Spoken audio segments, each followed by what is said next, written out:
What's up, good people? Thank you for clicking play on another episode of Big Man, Tiny Kingdom. If I could camp every day, I would. I enjoy it that much.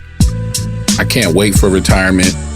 I'm hoping for early retirement so that I can clock in as many years and as many hours as I'm blessed with, spending my days traveling from one campsite to the next across this great earth.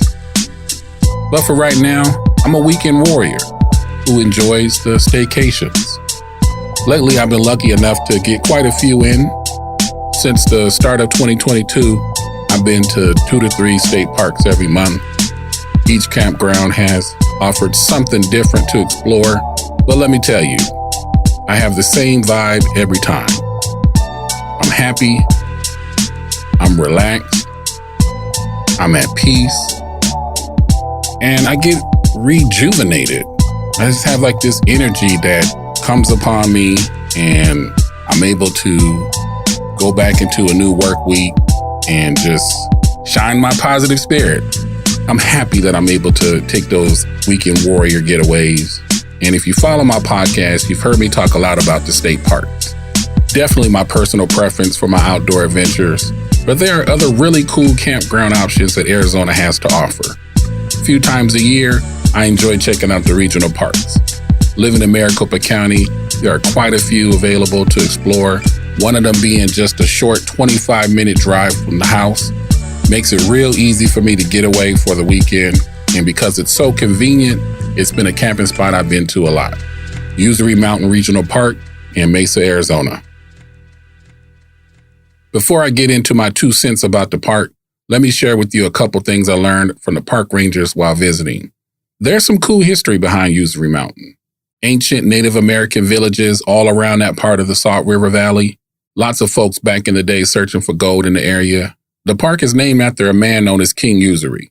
His story and some of the others related to the park I got to learn about from Ranger B, who I got to give a shout out for being one of the most entertaining and extremely knowledgeable rangers I've come across in Arizona. Thank you, Ranger B, for sharing some tidbits about the park. It was very fascinating. I really do enjoy learning about how a park was all put together, the history behind it, the animal and plant wildlife. Really adds a greater element to the whole outdoor experience for me rather than just visiting a park for camping, which I'll go ahead and switch gears right now and talk about the camping. $32 a night, power, water, barbecue grill, fire ring, picnic table, bathrooms and showers nearby. All of the stuff you usually find when you pay for a campsite. Nothing special about it, but definitely nothing bad to say about it either. Each and every time I've been there, I've always reserved site number 22. I'm a creature of habit. When I find something I like, I usually stick with that. And I like that spot. Close to the hiking trails, the space between you and your camping neighbors is decent. It's sort of in the back loop of the campgrounds area, so I didn't get much of the road noise. You know, now that I think about it, I don't even recall there being any noise, given how close to the main road the park actually is. But there is another kind of noise that you can hear throughout the day that I'll tell you about in a little bit. It's not a huge campground. There are 75 sites. There's some group tent camping areas, another small section with some day use ramadas. But there are a ton of activities that you can get into while you are there. I mentioned hiking already. I really enjoy the hiking trails. There's something for every level of hiker. Wind Cave Trail is my recommendation, but it is a little challenging. If you're just wanting to get some easy walking in, not really looking to do the elevation stuff, then you can go for the Merkle Trail. The trails are also used for people that want to do some bike or horseback riding. There's a fitness station area with a variety of outdoor exercise equipment stuff. I thought that was pretty cool. Only other place I've been to where I've seen something like that was when I went to Buffalo Park in Flagstaff. And something I think that's even more cool than that is that there is an area within the park where people can fly the model airplanes. It's for members only, so I didn't get to check it out, but I feel like that would be a neat hobby to get into. One of my hobbies that I was able to do while at Usery Park was get some stargazing in. It's one of the places where in this part of Arizona, you get a very big open night sky to just sit back and look up and really see a lot of the star formations up there. I do consider myself to be one of the flyest nerds you'll ever come across that happens to love stargazing, which gives me another reason to give Usery Mountain a thumbs up. 2 other activities you could do there that I know of, one of them being a section of the park where people can do some archery. I've actually went there once for that, and I had a great time. Now, I'm not very good at it, but I had a whole lot of fun. And the other activity that I am good at, across the road from the park, is the Rio Salado shooting range. Remember earlier I mentioned that there was something going on during the day that you could hear from the road? That would be the guns shooting nearby. It's an outdoor range, so you're going to hear the shooting going on. I like to shoot. The sound of gunfire doesn't bother me that much.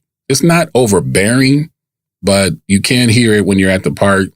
And if you're into target practicing, it makes for a fun activity to get into while you're in the area. Usually when I make plans to camp at the park, I also plan to spend the morning shooting at Rio Salado. Now, I've done shared with you the many good things about Usery Mountain Regional Park, but do I have any negatives about it? Not a whole lot of bad stuff that I can say. However, there are 2 things that I seem to point out for every regional park that I've been to. First, I do wish that the campsites had some type of covered shaded area. It's kind of 50-50 depending on the regional park that you go to.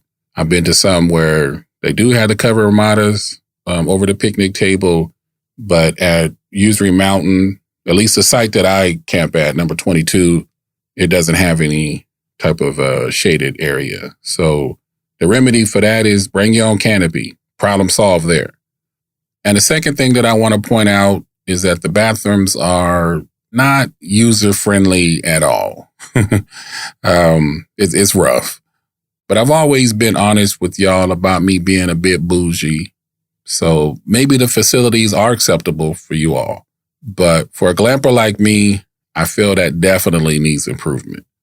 I have that same opinion about the bathrooms at every regional park that I've been to. Maybe it's just standard and to be expected there in comparison to the state parks. I feel like the state parks do a really good job of upkeeping their facilities.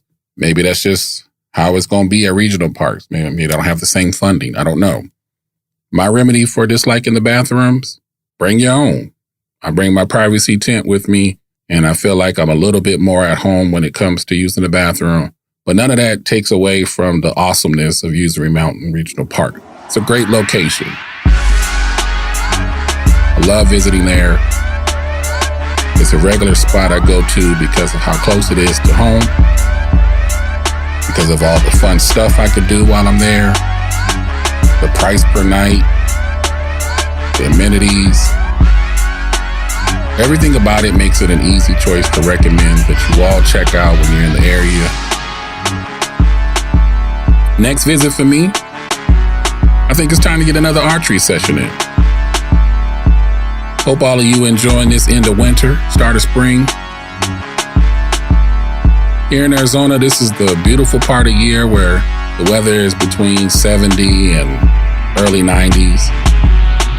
And it just makes for a great time to explore, especially before the summertime when it's 110 plus every day. But even then, I still get out and do my thing. I just go up north where it's 110 here in Mesa, but if I go to like Prescott or Flagstaff or Sedona, go in those areas and it's in the 80s. So it's still bearable. Just remember that whatever you get into, make sure you do it real big. This is Big Man, Tiny Kingdom.